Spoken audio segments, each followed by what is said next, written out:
अब दूसरा है, हम जिनके हैं उनका नाम सतत स्मरण करना।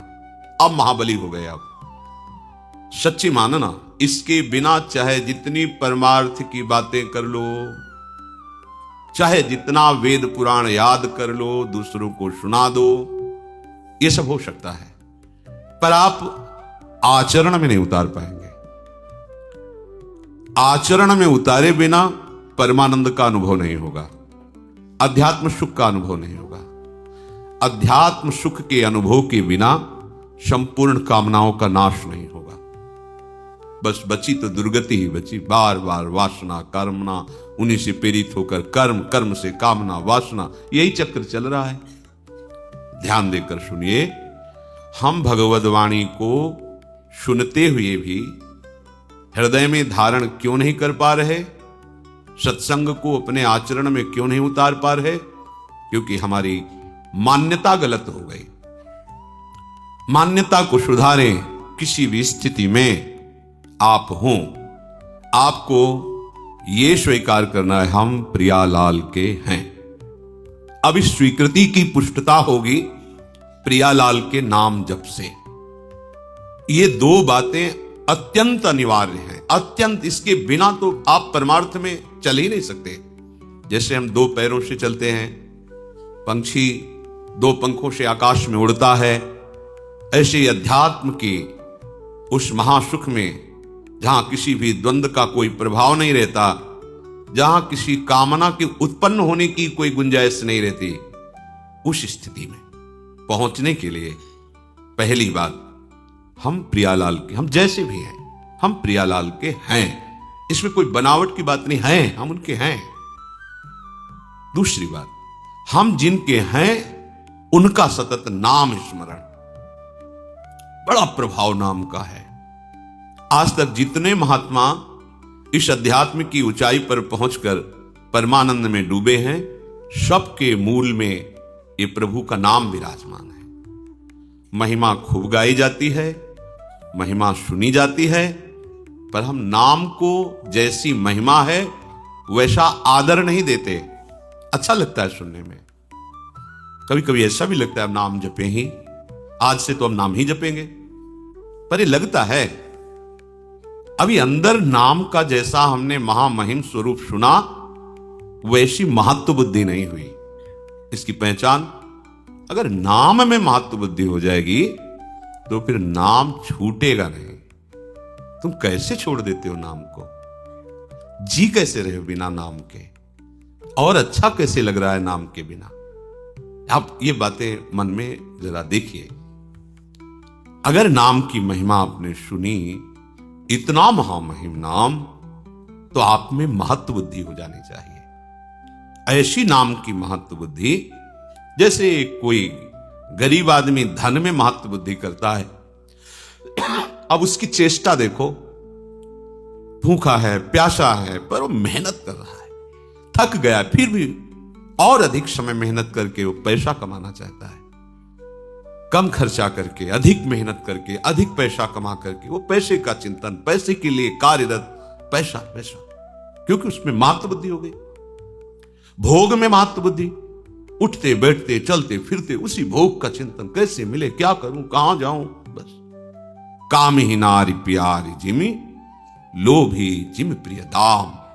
ये बात, अगर परम धन महामहिम नाम में तुम्हारी महत्व बुद्धि हो गई तो फिर छूटना तो नहीं चाहिए।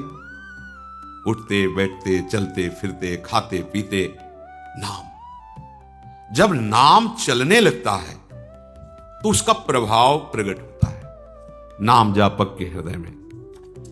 प्रीतम को अति मधुर मनोहर, कृष्ण नाम जब सुन्यो ललाम।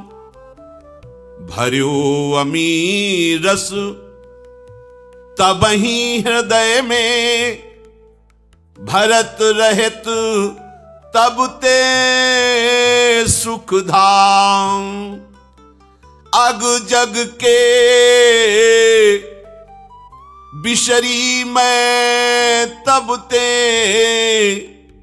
सगरे मीठे खारे नाम, कृष्ण नाम धुनी मंजु गूंज रही, सब दिशि सकल काल अभिराम।